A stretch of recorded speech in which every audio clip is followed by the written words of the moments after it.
Xbox are kicking off their 2025 with a brand new RPG from one of the titans of the genre, Obsidian. However, I had a lot of questions about this game before launch that after 40 hours of playtime and rolling credits, I feel I finally got some answers. Avowed is everything I wanted right now from an RPG, but that does not mean it's a perfect game. What works? What doesn't? Why is there a mushroom on my face?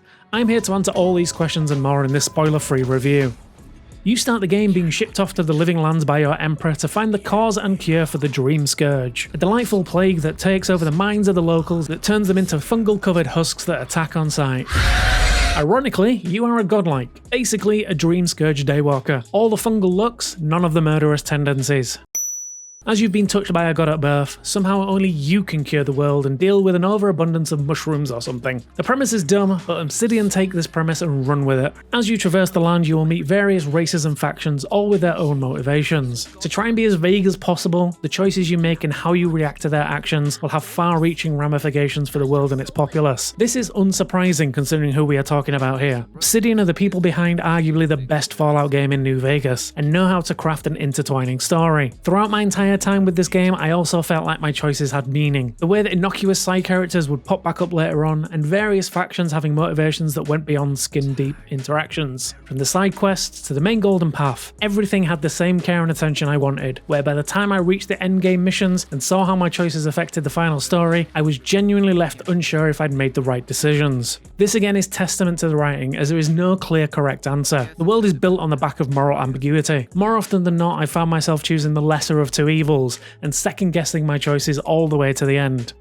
For the most part, I will say that writing quality extends to the NPCs you come across. Throughout the game, you will be joined by 4 companions, all who once again have their own reasons for being there. The only issue I had with this was twofold. Firstly, it took way too long for Marius' character to connect with me, as it's not until the final area you start to get some of his backstory. Second, Kai's voice actor is the same actor as Garrus from Mass Effect, which honestly is a little unfair to the other voice actors in the game. The kid's in bad shape, but he's not too far gone. I think we can help him. I'm not ready. I've never even touched a girl. It's not fair. Another issue I had was while there was a lot of player agency for your character, none of that transferred to the NPCs. Throughout your time in the Living Lands, your companions will be asked to make some major personal life choices. However, not a single person on this island can make a decision on their own, and it's always left to you to tell them what to do. While I understand this is just a trope of video games, their refusal to make any decision was in complete opposition to the rest of their great writing. I kinda wish my micro decisions led them to conclusions themselves, rather than just waiting for me to tell them what to do.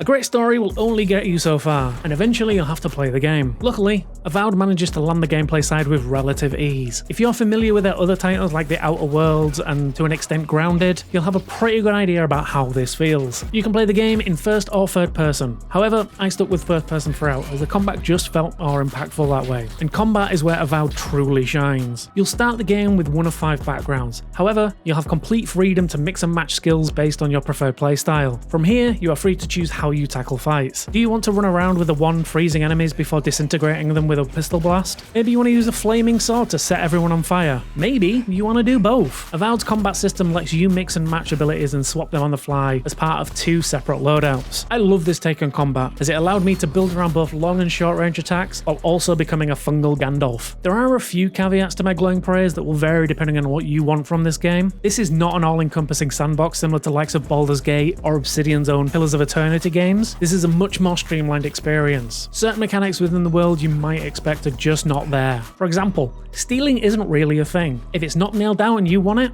well, it's yours. Grab that fruit right off someone's stall and they won't bat an eyelid. The upgrade system is pretty self-explanatory as well. You spend a skill point on an ability from one of the class screens alongside spending a point into attributes for a nominal gain. There's no real min-maxing character classes here, just go with what seems the most fun. It's this mindset of fun though that I like the most. Building up my magic and strength to be able to crowd control enemies and wreak havoc on anyone I found was a blast.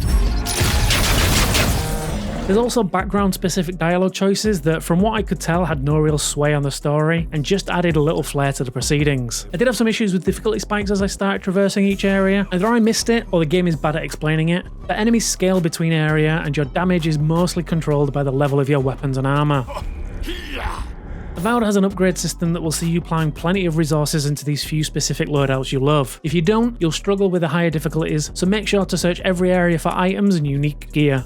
Thankfully, exploration is never a chore in this game. I always found going off the beaten path to be well rewarded, either by unique gear, a fun side quest, boss fights and more. Avowed always rewards your inquisitiveness. It also helps that the world is beautiful to look at, whether it be the lush seaside town of Paradise to the volcanic mountains of Solace Keep. Each one is unique in its own right, with plenty of screenshot-worthy views along the way. I played Avowed on PC via the Xbox Store, and while performance for the most part was smooth, I did have a recurring issue where the game would crash after a few hours of playtime.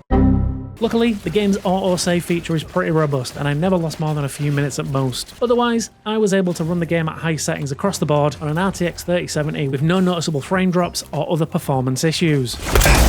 Obsidian have a pedigree when it comes to RPGs, and while this is a more streamlined affair than what we're used to, I still think they've produced a wonderful game. In my almost 45 hours with the game, I was constantly having fun with the combat, story, and exploration that left me wanting to complete every side objective on my way to the end. Some crashes and some thinner than I'd like companion choices took a little away from my time, but I can recommend Avowed if you are looking for a nice palate cleanser of an RPG while we wait another 10 years for Elder Scrolls 6. For all your reviews, previews and more, make sure to subscribe, and until next time, happy gaming.